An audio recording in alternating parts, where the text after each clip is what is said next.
is called, why it's considered second largest. This is how it looks where in here, yeah? So what you see only this part. But then left, so right. we are seeing only this part? No, this one. Oh, sorry, only this big one. Yeah, but from the other side, yeah? Yeah, okay. No, it's quite big. Oh yeah. And imagine that the same size underground. Really? It has what's above, it's also underground. Oh my goodness, how did they build this? Well, as you said, Ceausescu was pretty crazy dictator. Incredible. Wow.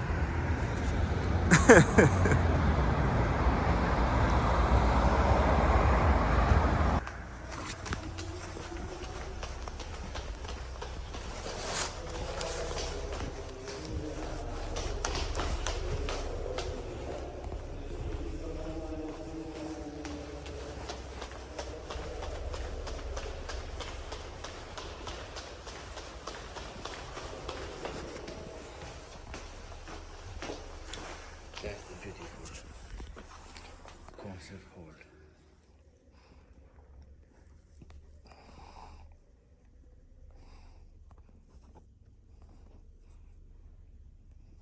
Nobody here.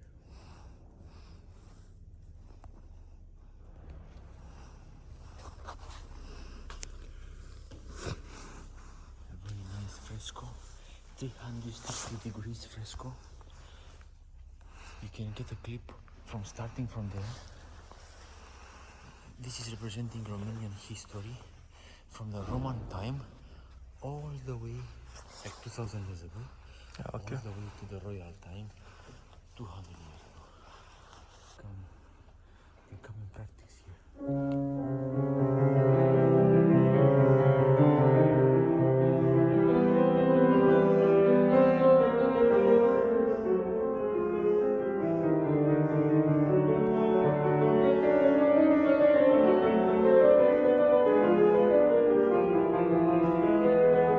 Good acoustic.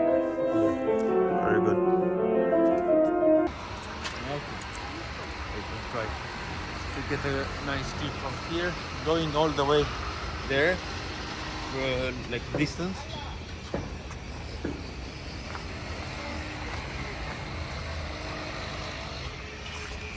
Mettete nel percorso adorned.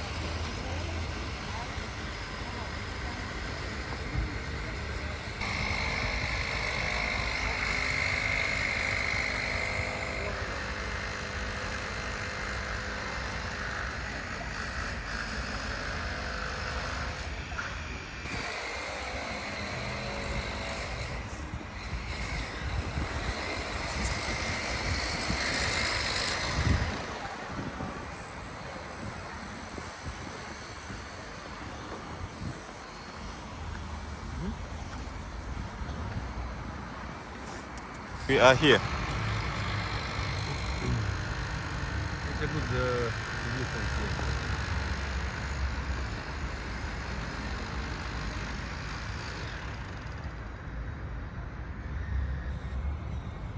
The statue in front is representing our national poet, Mihai Eminescu.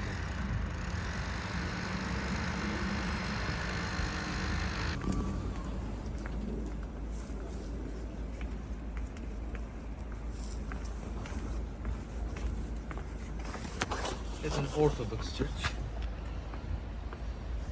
As most of the churches in Romania, as mentioned, 95% of Romanians are Orthodox.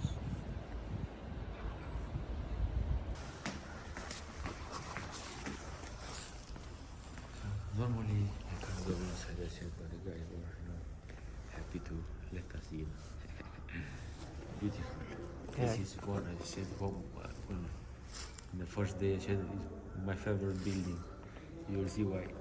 I will show you also the other room.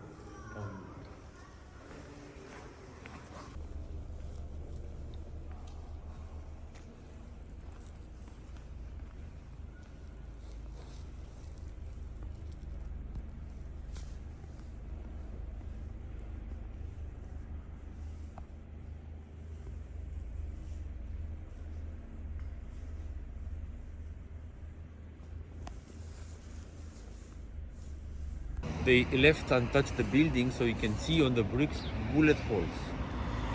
Yeah, these are the bullet holes from 1989. Let's get a bit closer to see them better.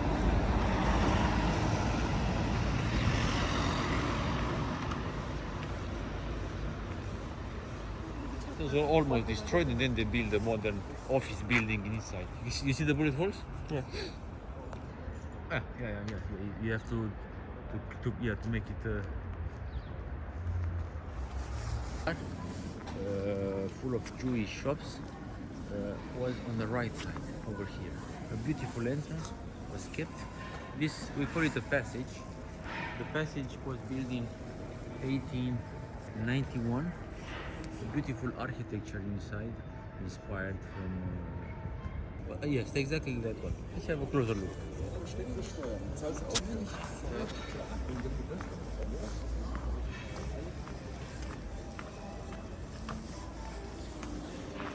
Today is a street full of cafes.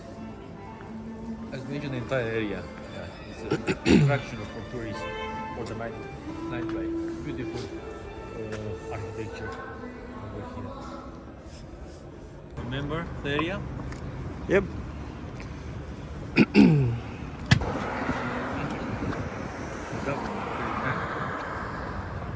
The building was built by the French architect Paul Gaudreau in the beginning of 1900s. The French Baroque style.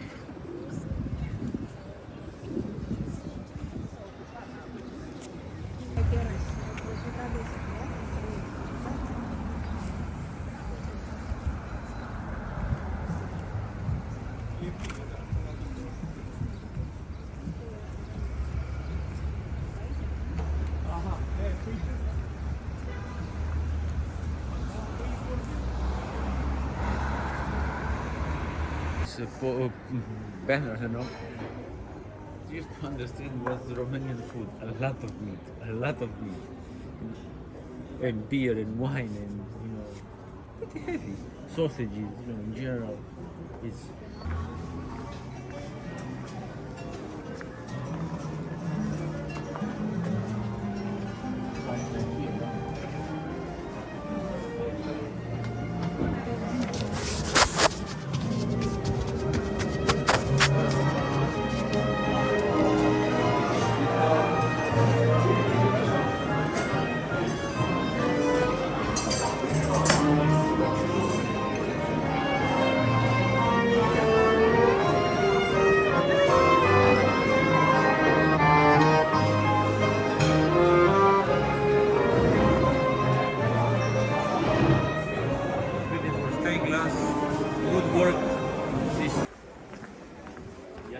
that I wanted to show you on this street is this beautiful church, a Romanian church, a monastery actually.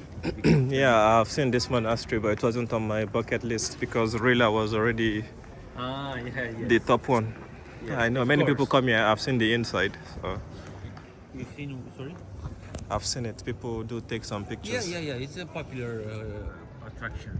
This is a church dated 1724, 300 years old, built in the streets full of restaurants. This is the National Bank Palace, like the one I mentioned, the original one, from the other, we parked on the other side.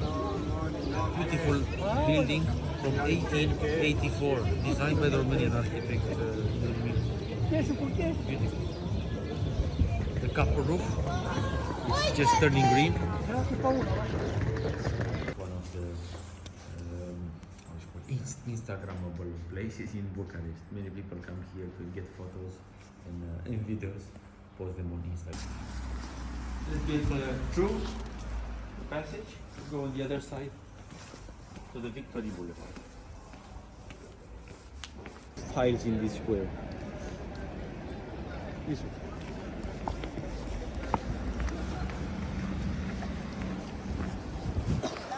As the entrance to the hotel.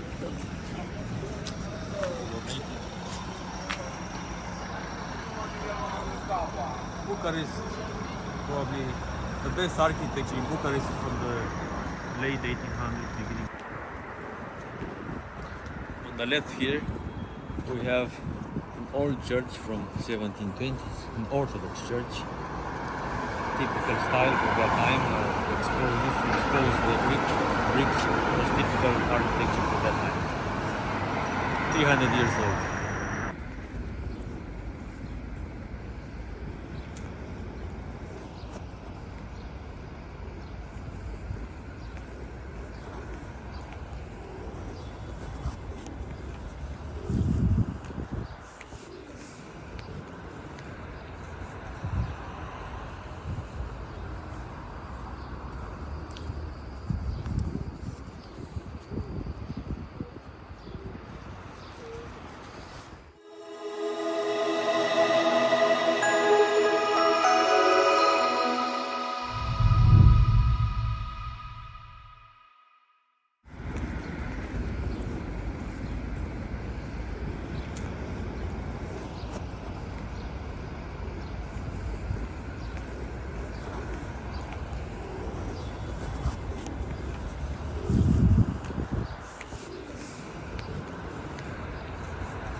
We are in the Revolution Square, called Revolution Square because of the events in December 1989. The building in front of us, that we are taking the video, is the former headquarters of the Communist Party.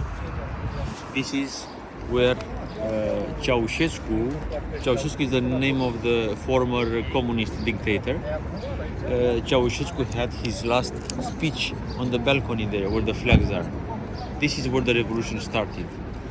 I will make an introduction of, let's say, leadership system in Romania. So at this moment, Romania is a democratic country with a president, a government, like prime minister, and the government. Before that, before 1989, we had a dictatorship, a communist dictatorship, from 1945 at the end of World War II to 1989. Before the communism regime, 45 years, before that we had a monarchy. We had the king, the one I mentioned, the statue, who we will see later, Romania was ruled by 4 kings since 1866 until 1947, 100 years in total, about. Before that we had rulers, regions. Let me show you the map of Romania.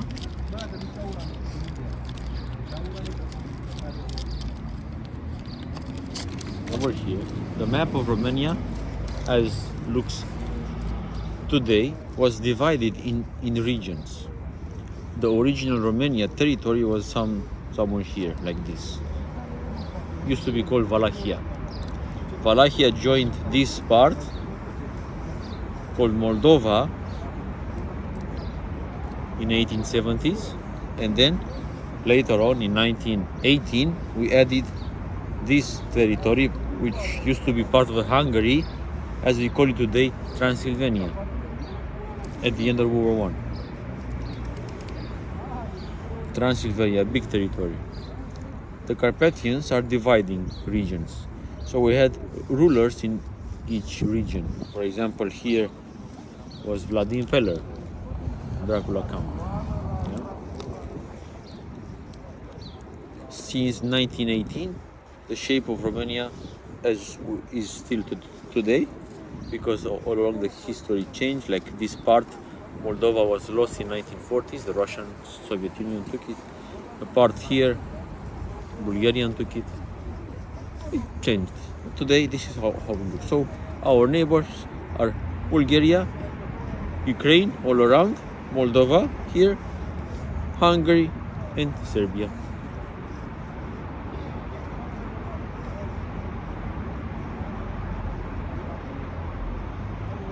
There's the crest of the royal family, monarchy.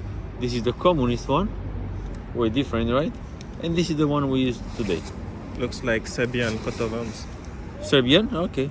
Well, this is actually, this is the one in the middle in our case, but without the royal symbols.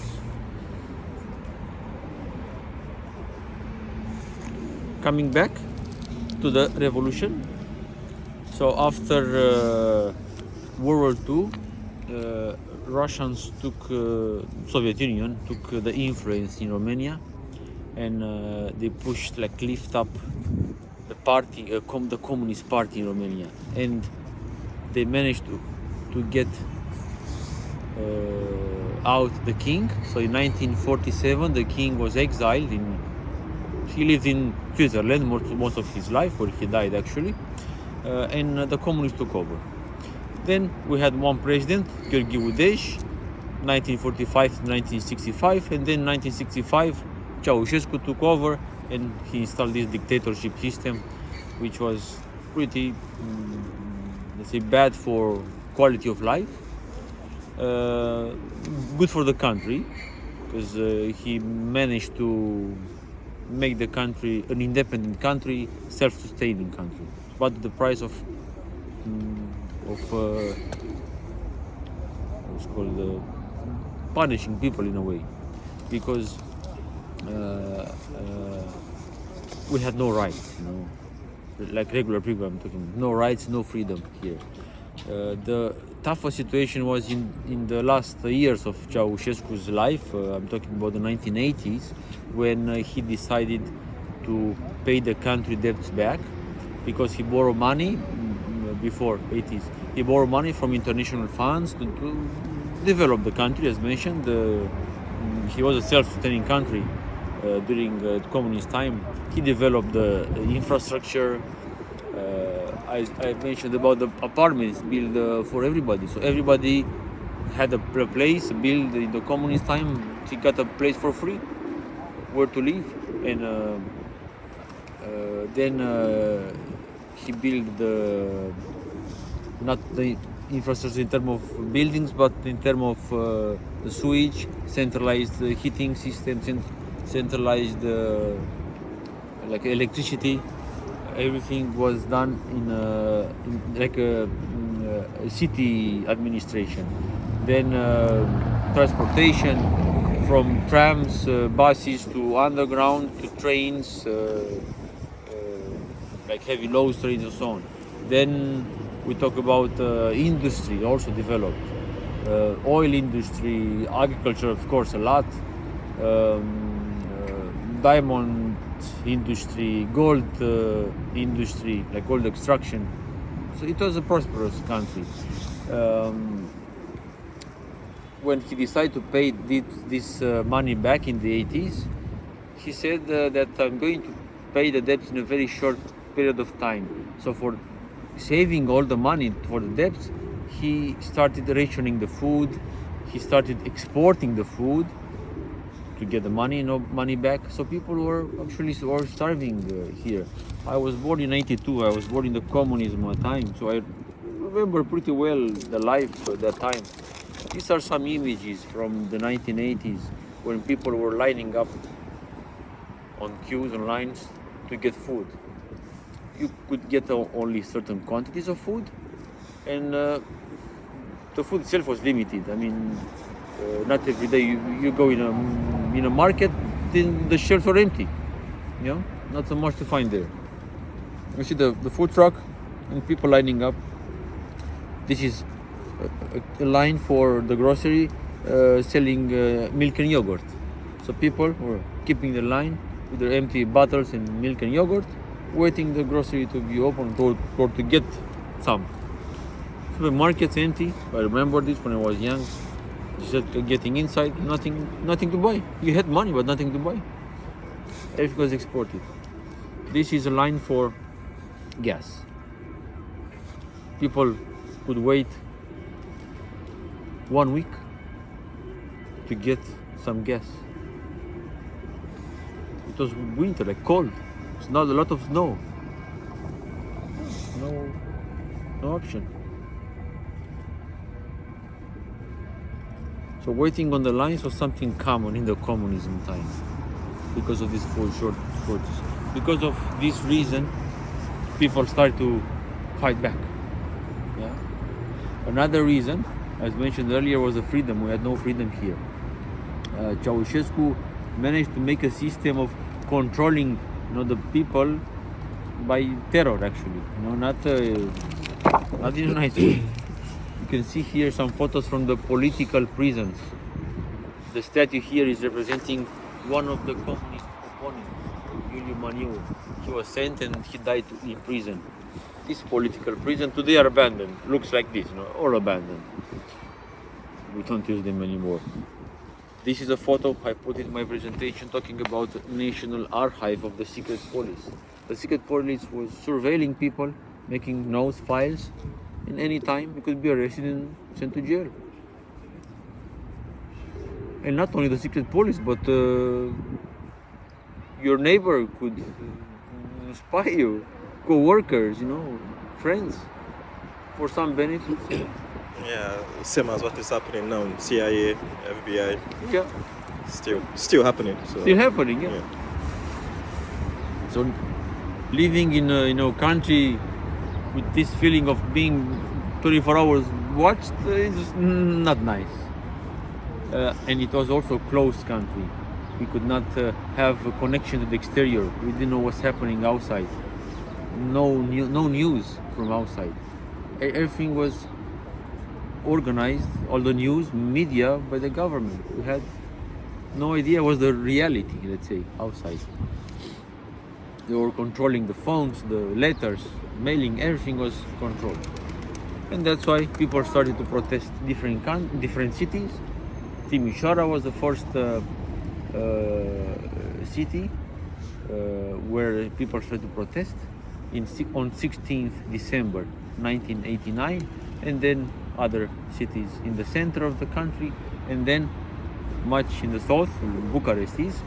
Ceausescu organized a big rally here, trying to calm down the situation by making some promises. He realized that people are not happy, and that's why they protest, and he tried to save the situation, but didn't work out. So he organized a rally here.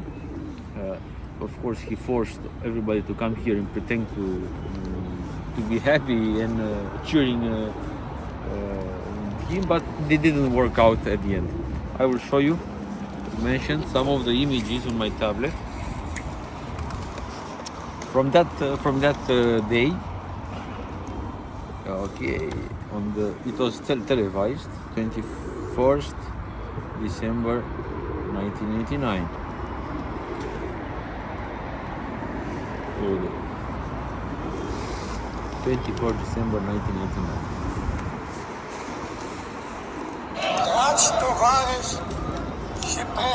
He was standing on that balcony there. That one? Yeah, with the flag there, above the door. Yeah, okay. The balcony there.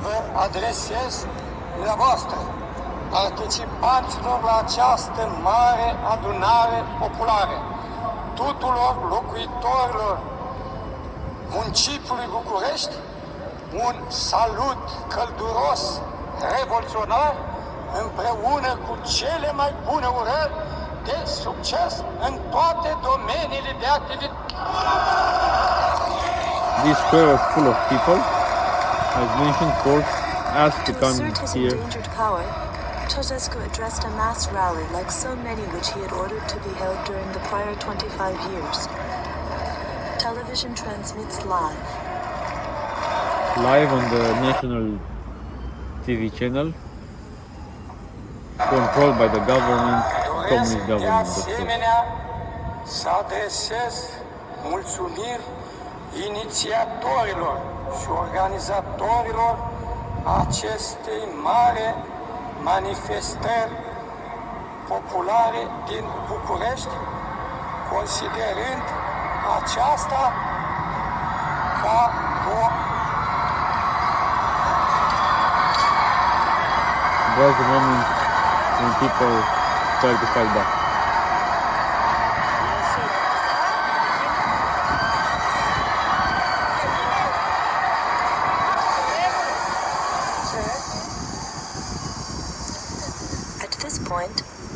television went off the air. Electromagnetic recording continued in the broadcasting van and documented this. Command communication from the ruler to the people had broken down, and, as if there were a disturbance in the line, Ceausescu shouted, Alo! Alo! In this moment, people were getting inside, trying to get inside. Alo! Alo! Alo! Alo! Quite a chaos. That moment. Alo! Alo! Alo! Alo! This is his wife. The Stay quiet. cameraman had received instructions to pan to the sky Pan to if the anything sky. unexpected occurred. Așezați-vă liniștiți! Tovarăși! Liniștiți! Image is back on TV without audio. Alo! Without audio yet. Later on they will add also audio. I'll move on because nothing happening here. Nothing. Okay. Oh, sorry. Și unitatea Back on the în TV. apărarea The sound. independenții, They managed to calm down a bit the people. și suveranității României. Aceasta constituie una din problemele fundamentale. Obviously, people were not happy. Beginning of the I'll disturbance. show you some other What had images. occurred? So there's the speech again. The camera wobbles. Okay. A technical disturbance.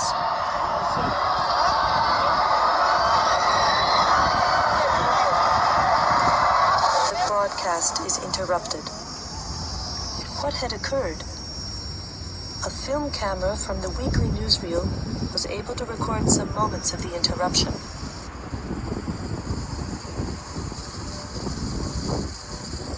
You see people try to get inside. Here the rally is still proceeding in orderly fashion. People massed in front of an entrance to Central Committee headquarters. In the background, there are streams of people going away from the square. In the foreground, toward the balcony. Here, order has been restored temporarily. These recordings, too, give no indication of the nature of the disturbance. At the end, people managed to get inside. And a revolution started when Ceausescu saw people getting inside. He asked the military, the tanks, to go out and shoot the people. He tried to stop all the protests, but people kept fighting back. You can see here some images from the revolution day, right here. This is where we are now. You see the tanks are where the cars are.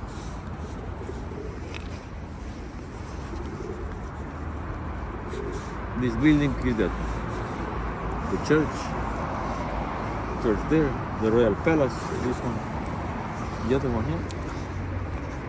Tanks were out shooting people, like army and the civilians shooting each other. Army was lied to by Ceausescu that the terrorists are attacking the country and they have to go out and shoot them. It was a lie, obviously.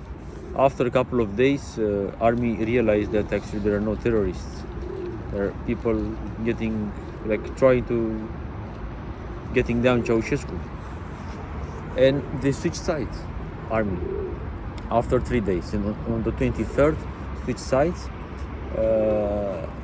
So 24th was the first day of the protest. 23rd, switched sides, and then the government, the communist government, realized that if they don't have the army, they might lose too. So they switched sides too.